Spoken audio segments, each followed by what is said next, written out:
오늘은 방금 읽은 마태복음 1장 18절부터 25절까지의 말씀으로 예수의 이름에 대해서 좀 살펴보도록 하겠습니다.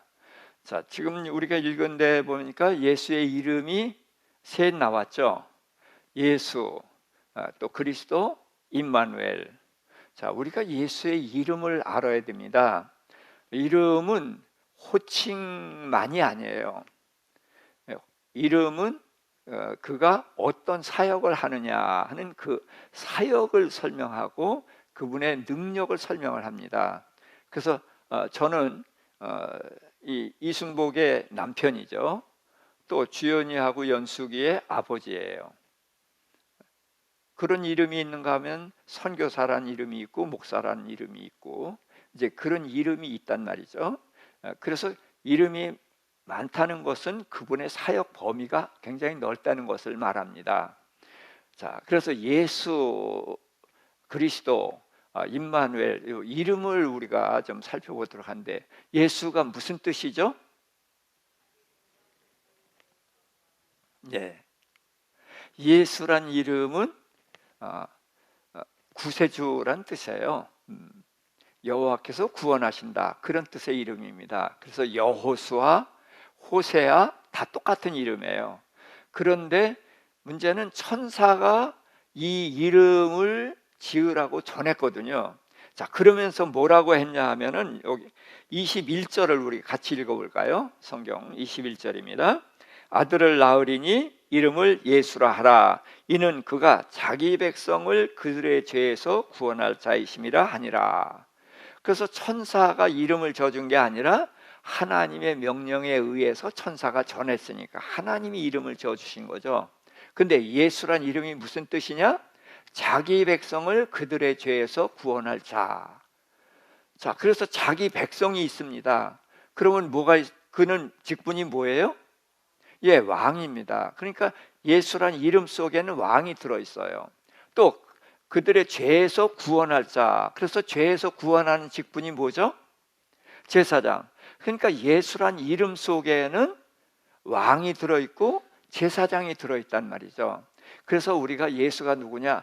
구세주 이렇게 간단하게 말하지 말고 하나님이 천사를 통해서 이름을 지으실 때에 주신 말씀, 그 말씀대로 우리가 예수를 전할 때에 꼭 이렇게 전했으면 좋겠습니다. 우리 세 번만 같이 한번 이렇게 읽어볼까요? 시작.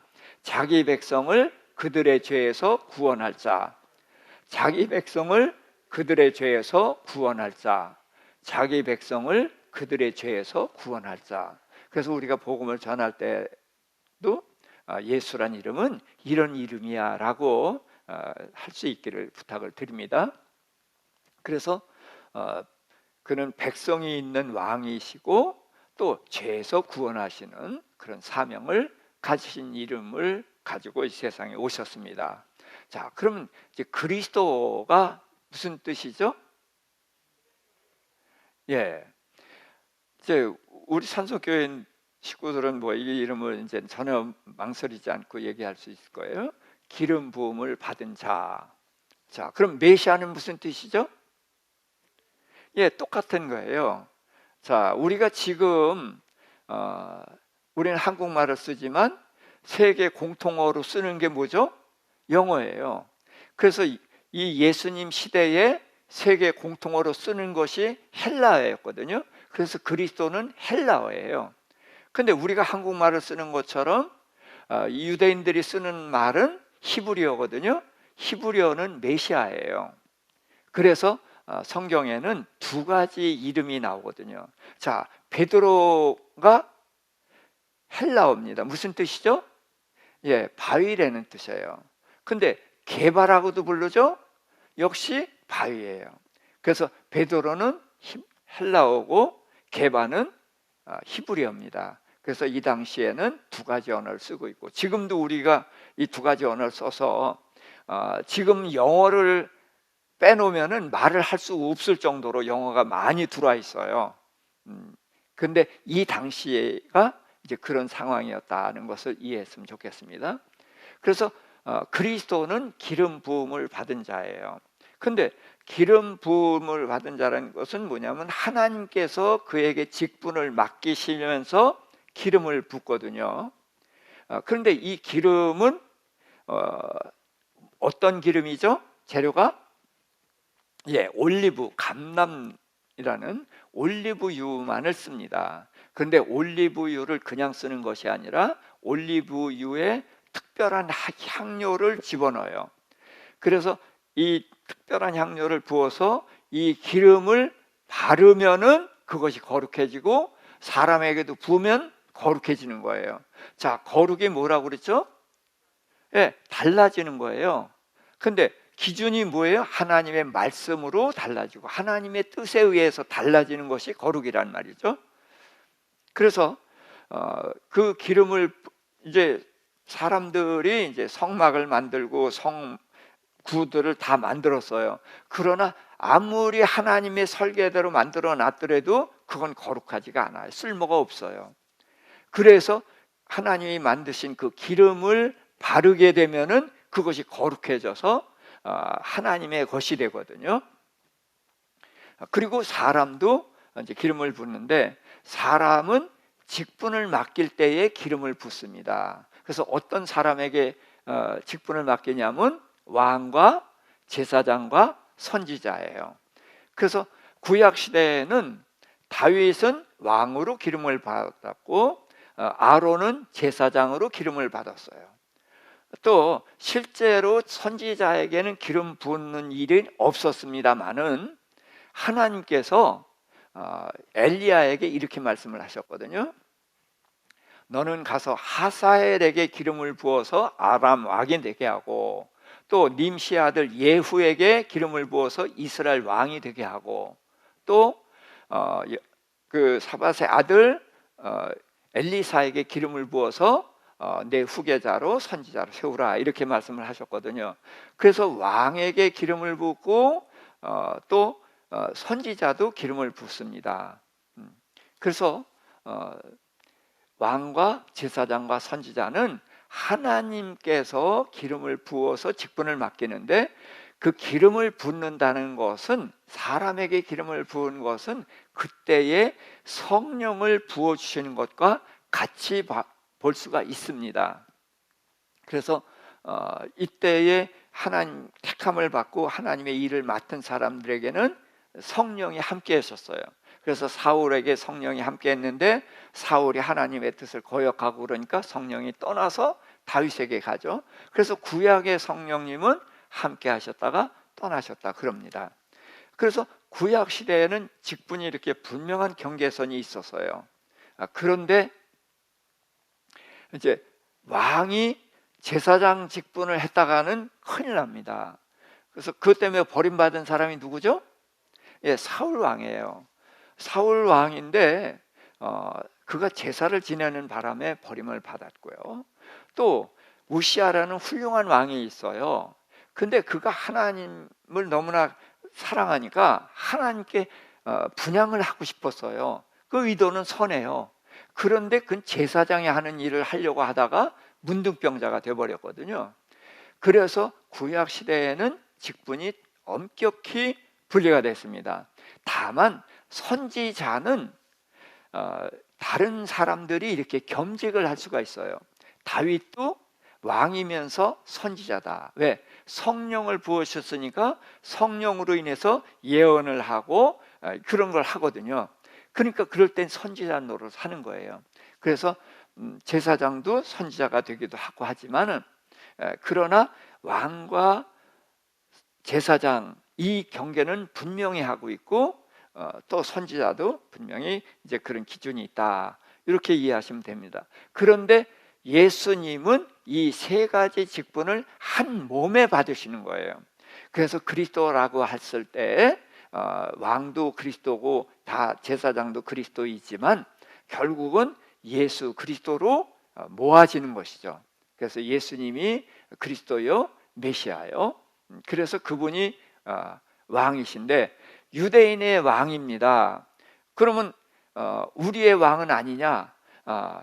근데 이 우리의 왕을 먼저 얘기하면 안 돼요. 성경대로 차분차분히 순서대로 이야기하는 것이 필요합니다. 유대인의 왕이라는 것은 1차적으로는 그 유태인을 말하는 거예요. 근데 그 유대인은 누구의 백성이에요? 하나님의 백성이에요. 그래서 다윗은 백성이 자기 백성이 아니라 하나님의 백성을 다스리는 왕이거든요. 그래서 하나님의 백성이 유대인이에요.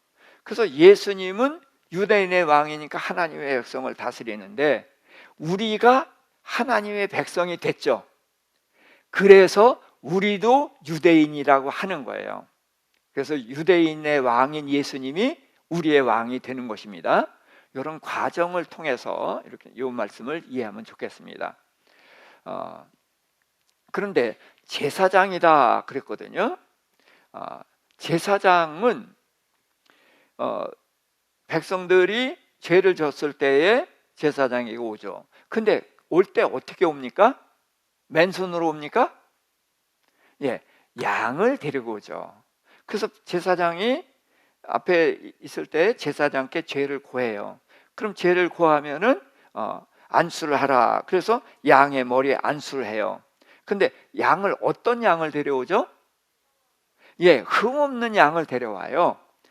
그래서 흠없는 양의 머리에 안수를 하면은 안수는 나와 그 안수 대상을 동일시하는 거거든요. 그래서 양과 나와 같아지는 거예요. 그런데 죄의 삭시 이런 건 여러분들이 대답해 주셔야죠. 예, 죄의 삭은 사망이란 말이에요. 근데 내가 죄를 져서 고백한 죄 때문에 내가 죽어야 되는데 그 안수를 하면서 내 죄가 양에게 넘어가요. 근데 양이 어떤 양이에요?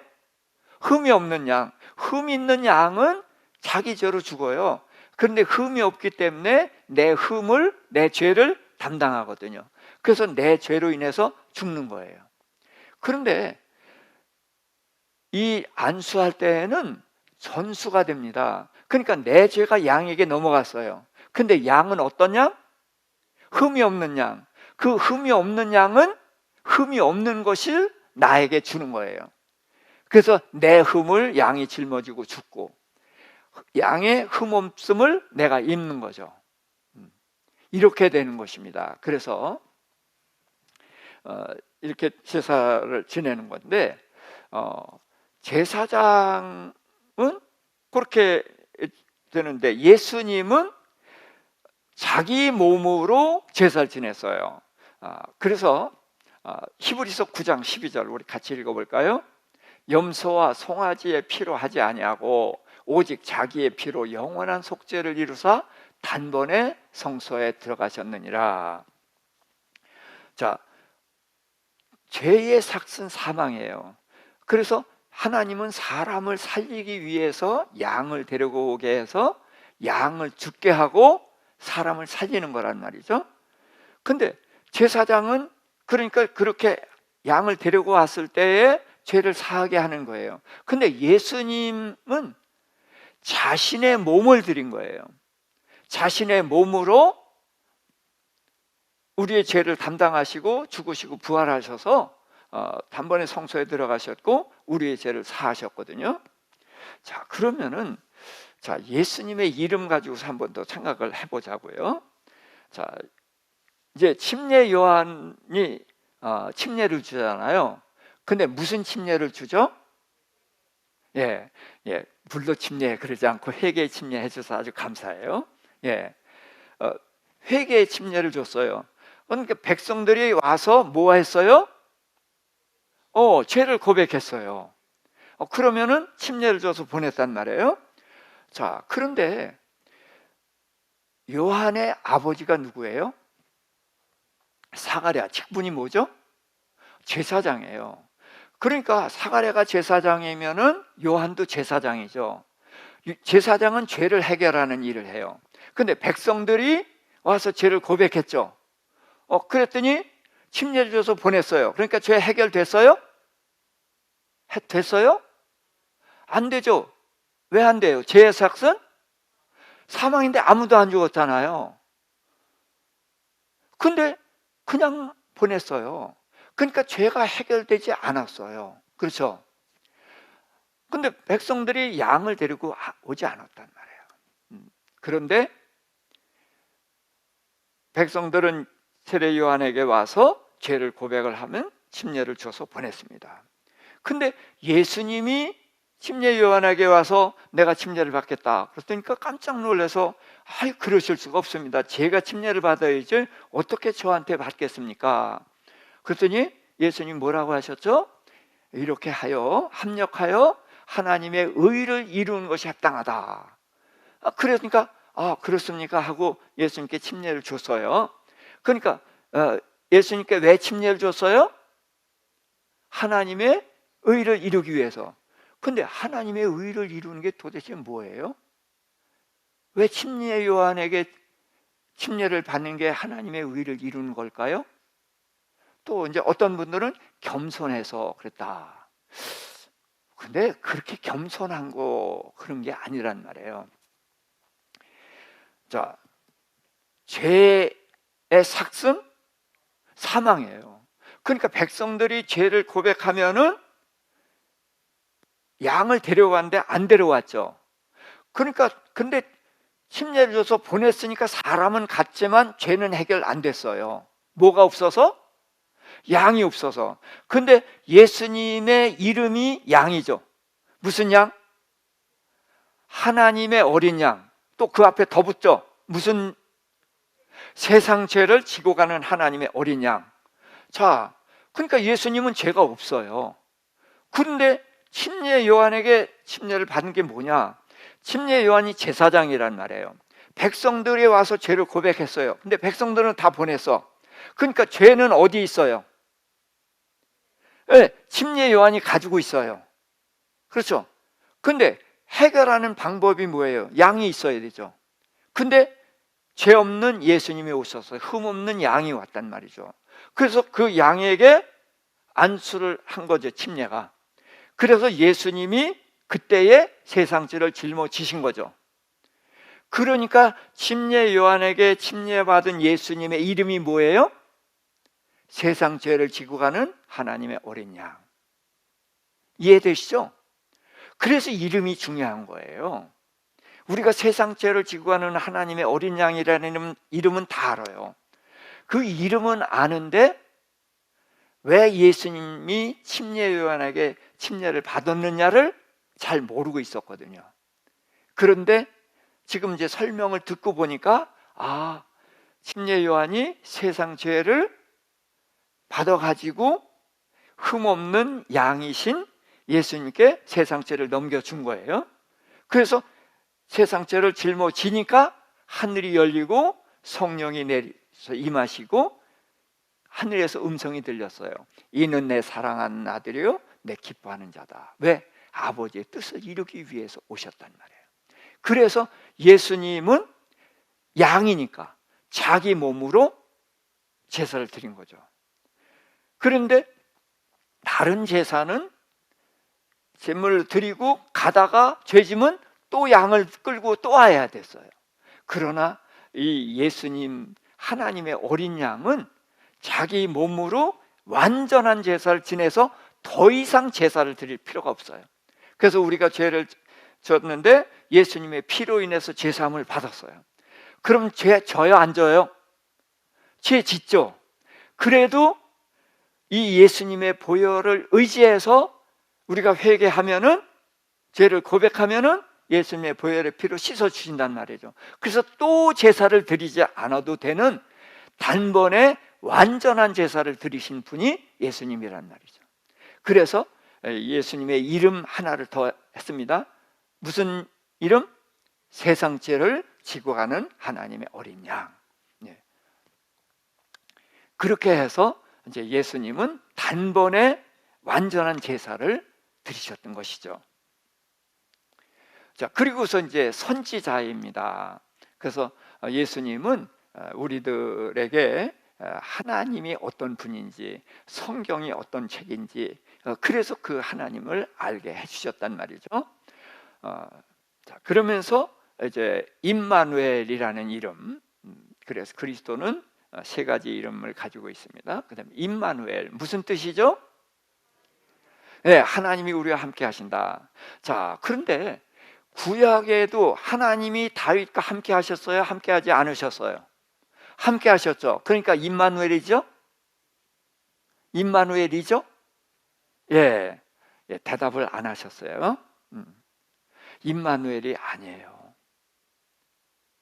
이 임마누엘은 예수님을 지칭하는 것입니다. 왜 그런가? 자,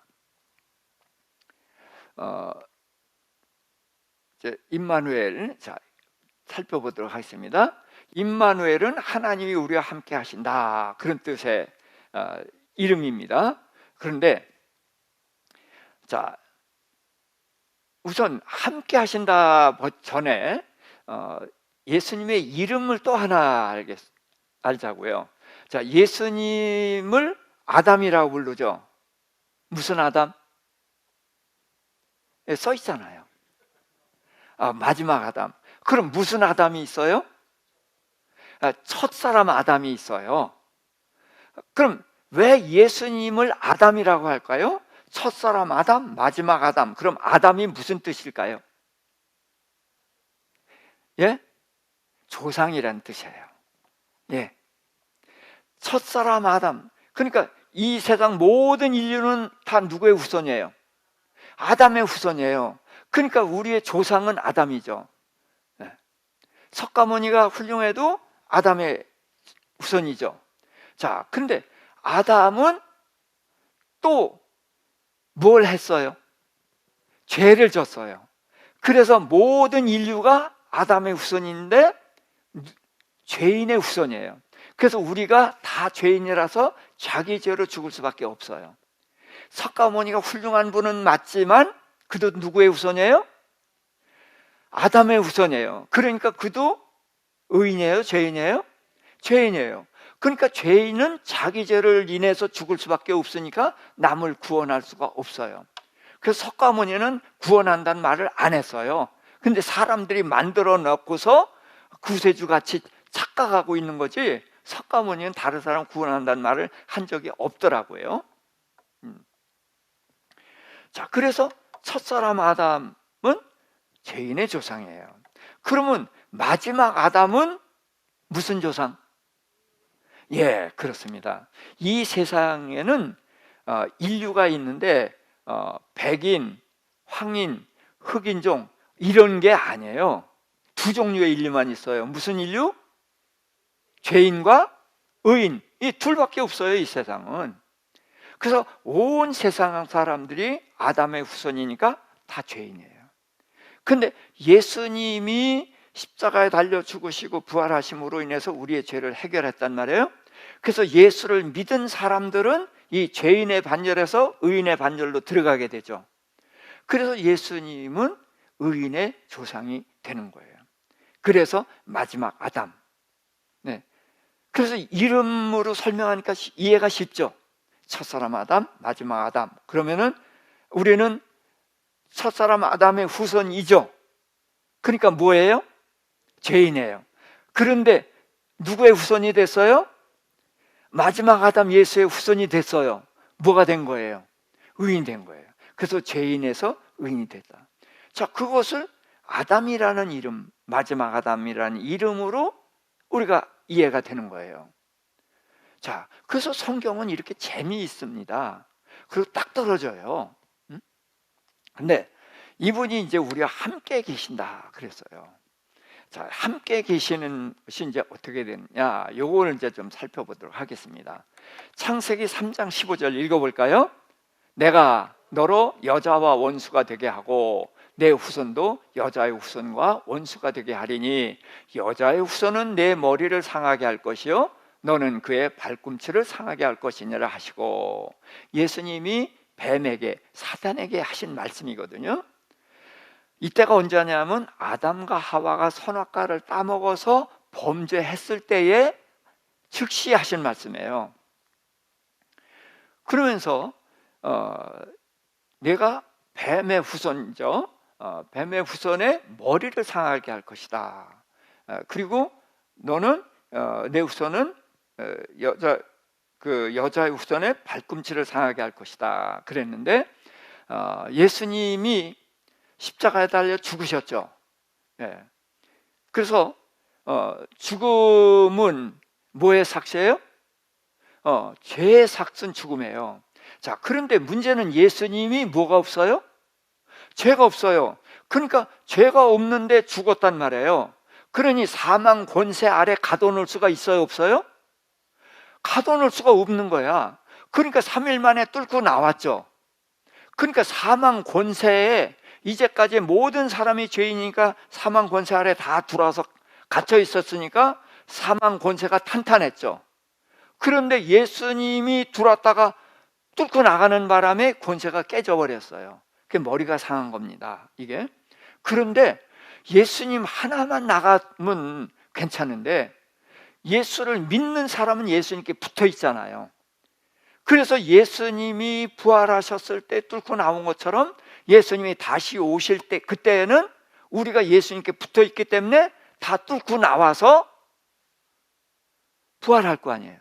그렇죠? 그렇게 해서 다 사망문을 뚫고 나왔으니까 머리가 상한 거 맞죠? 그게 이제 머리를 상하게 한 거예요. 그래서 이분이 임마누엘이란 말이죠. 그러니까 구약의 여호와 하나님이 다윗과 함께 하셨지만 그는 함께 하셨다가 떠나셨다가 그렇게 하셔요. 그런데 이제 예수님으로 인해서 오신 성령님은 우리 안에 들어오셔서 떠나지 않으시고 영원히 함께 하신단 말이에요. 그런 차원에서도 이제 다르고, 여자의 후손에 대해서 조금만 살펴보도록 하겠습니다. 자, 여자가 처녀가 아기 낳습니까? 못 낳습니까? 못 낳아요. 자, 그런데 이사야서 7장 14절 읽습니다. 그러므로 주께서 친히 징조를 너에게 주실 것이라. 보라, 처녀가 잉태하여 아들을 낳을 것이요 그의 이름을 임마누엘이라 하리라. 자, 처녀가 애를 낳는다는 거예요. 이게 가능합니까? 불가능해요. 자, 그런데 자, 고린도전서 15장 45절 읽습니다. 기록된 바 첫사람 아담은 생명이 되었다 하고 함과 같이 마지막 아담은 살려주는 영이 되었나니. 그래서 이제 마지막 아담 예수님의 이제 연결이 되는데, 자, 왜 여자의 후손이냐 그거예요. 왜 처녀가 낳느냐? 자, 마리아가 요셉과 동거하기 전에 잉태된 것이 나타났잖아요. 그러니까 처녀가 애 뱉죠. 근데 처녀는 애 못 빼요. 그렇죠? 누가 심었습니까? 하나님이 심었죠. 예. 그러니까 하나님이 심어요. 여자는 밭입니다. 그래서 콩을 심으면 콩이 나오고 또 팥 심으면 팥 나오죠. 그러니까 아담이 죄인이죠. 그러니까 아담이 심었으니까 뭐가 나왔어요? 죄인들이 나온 거예요. 자, 우리들도 죄인이니까 뭐가 나왔어요? 다 죄인들이 나온 거예요. 그런데 문제는 예수님은 안 된다. 아담의 후손이면 안 된다는 말이죠. 석가모니도 아담의 후손이니까 자기 죄로 죽어서 안 되는 거예요. 근데 여자의 후손이라는 것은 사람이 심지 않았다는 거죠. 그러니까 하나님이 심은 거예요. 사람 눈에는 안 보이지만 하나님이 심었으니까 예수님이 하나님의 아들이죠.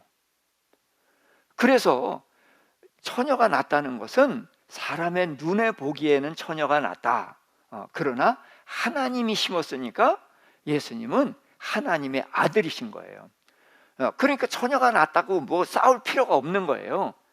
보이지 않는 하나님이 심어서 나왔으니까 예수님은 하나님의 아들인 거고, 그래서 신분이 하나님의 아들이니까 죄가 있어요, 없어요? 그래서 죄가 없는 거예요. 하나님의 아들이니까 죄가 없는 것이고, 죄가 없으니까 우리 죄를 담당하실 수가 있는 것인데, 문제는 예수님은 구약의 하나님처럼 나타났다 사라지는 분이 아니에요. 아브라함에게도 하나님이 두 천사와 함께 아브라함 집에 방문하셨거든요. 그래가지고 송아지 잡아주니까 그거 잡수셨어요. 그런데 그 하나님을 임마누엘이라고 하는 게 아니에요. 예수님이 임마누엘인데 이분은 사람의 뱃속에서 10달 계신 거예요. 그리고 어린아이로 태어나서 성장 과정을 똑같이 거쳤어요. 그러니까 완전한 사람으로 오셨단 말이에요. 그런데 죄가 없어요. 왜? 하나님이 심었기 때문에 하나님이 아버지라서 죄가 없으신 사람이 태어나서 자라서 예수님이 이제 이루어지신 거예요. 그래서 예수님을 임마누엘이라 하는 것은 다른 하나님과 다른 거죠. 완전한 사람으로 오셨고 완전한 하나님이신 분이 이제 오신 겁니다. 그래서 이 하나님이 우리의 죄를 담당하시고 해결하셨기 때문에 임마누엘이라고 하시는 거거든요. 그런데 이제 성령님과 이 예수님을 어떻게 얘기해야 되느냐, 그 부분은 제가 조금 설명을 드리겠어요. 자, 예수님이 내가 너희를 고아처럼 버려두지 아니하고 다시 오리라 그랬죠. 자, 그러니까 예수님 다시 오셔요. 언제? 재림 때. 그렇죠? 근데 제자들에게 고아처럼 버려두지 아니하고 다시 오리라 그랬는데, 그러면 재림 때면은 고아처럼 버려둔 거 아니에요? 그렇죠? 그럼 고아처럼 버려두지 아니하고 다시 오리라 그러면 뭘로 오신 거예요? 성령으로 오신 거예요. 그래서 성령으로 오셔서 어디로 오셨어요? 우리 안으로 들으셨어요. 그래서 자, 우리는 싸워야 돼요. 누구랑 싸우죠? 예, 죄와 싸우는데 사람하고 싸워요. 어떤 사람? 예, 우리 안에 두 사람 있죠. 옛사람과 새사람. 누가 형이에요? 옛사람이 형이에요. 누가 힘세요? 옛사람이 힘세요. 그러니까 새사람이 이기지 못해요. 그래서 이길 수가 없으니까 어떻게 해요? 이겨야 되니까 성령님이 오셔서 도와주신단 말이에요. 고아처럼 버려두지 아니하고. 그래서 내가 혼자 싸우면 돼요? 안 돼요? 번번이 넘어져요. 그러니까 어떻게 돼요? 기도해야 되고, 안 되면 금식하면서 성령님께 매달려야 되죠. 그래서 성령님께 도움을 청하고 의지하면은 이길 수가 있죠. 그래서 예수님이 성령으로 우리에게 오신 거예요. 그래서 임마누엘 하면은 예수님, 육체로 오신 예수님을 말하기도 하지만 성령님도 임마누엘이다 그렇게 말할 수가 있죠. 예? 그래서 우리를 고아처럼 버려두지 아니하시고 우리와 함께 하시고, 사실 예수님은 따로 떨어져 있었잖아요. 같이 먹고 자고 했어도 우리 안으로 들어오지 못하셨잖아요. 근데 예수님은 우리의 죄를 해결하셨고 이제 성령님이 우리 안에 들어오셔서 우리와 함께 하시는, 그래서 임마누엘 하나님은 예수님을 말하기도 하고 성령님을 말하기도 한다. 이해가 되시죠? 자, 그렇게 해서 이제 임마누엘 하나님은 우리 안에 들어오셔서 우리와 함께 하시고 우리를 죄와 싸워서 이기게 하시고 그렇게 하시는 하나님이십니다. 이제 말씀을 정리하겠습니다. 지금 예수와 그리스도와 또 임마누엘 새 이름을 이야기하면서 몇 가지 더 얘기했죠. 세상 죄를 직구하는 하나님의 어린 양, 또 여자의 후손, 또 무슨 아담? 마지막 아담. 예, 이런 이름들을 우리가 알았어요. 그러니까 이 이름을 아니까 예수님이 보이고 하나님이 보이고 이게 보이잖아요. 그렇죠? 그래서 이름을 아는 것이 그래서 중요한 겁니다. 말씀 정리하겠어요? 예수란 무슨 뜻? 자기 백성을 그들의 죄에서 구원할 자. 그래서 그 이름 안에 왕이 들어있고 제사장이 들어있어요. 그래서 우리 죄를 해결하러 오시는 우리의 왕이신 분이다. 자, 그리스도 무슨 뜻? 기름 부음을 받은 자. 또 똑같은 이름이 있죠? 메시아. 예. 그런데 그것은 왕과 제사장과 선지자를 하나님이 택해서 직분을 맡기실 때 기름을 부었다. 그래서 구약에서는 각기 한 사람이 한 가지 직분을 맡았지만 예수님은 이 세 가지 직분을 한 몸에 받으시는 분이다. 그래서 구약은 예수님 말씀대로 누구에 대한 기록이다?